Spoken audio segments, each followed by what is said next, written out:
Hi and welcome back, my name is Emelie.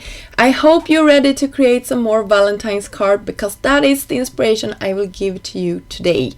So I start off by cutting out a heart shape, and this comes from the pillow box gift box die from Trinity stamps, and I've cut it out of fun foam, and I'm using some temporary adhesive to the backside of this cutted piece. And I will use it as a stamp, and I just position it on top of an acrylic block, and I will use it together with some of my distress ink colors, and I chose a purple and a pink one. You can use whatever inks you have in your stash. I think this is fun with inks that are water reactive, just so you can get a smoother look.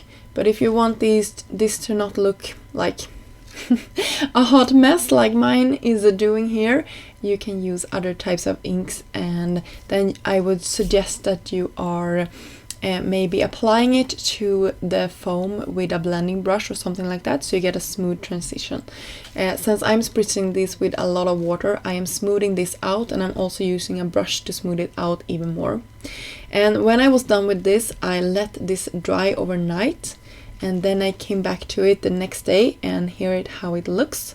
And then I went in with the same color of inks to the back side or to the background of my panel here, and just creating a subtle look.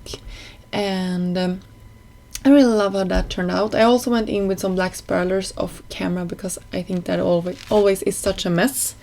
I used a die called A7 Snowflake frame die. You could see it previously on the screen here. And I cut a lot of the images from that die set out from some silver paper, as well as some vellum for the shadow piece for the sentiment there. And I cut my panel that we created down slightly to fit nicely on top of an A2 size panel here.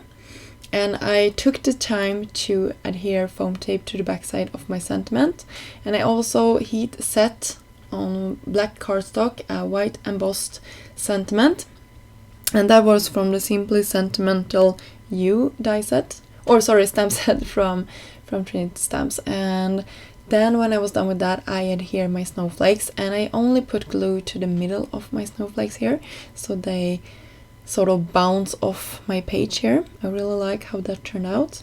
And to finish this look off, I went in with some small star confetti from Trinity Stamps as well. And I'm using a tool here that is really helpful for picking up small elements here.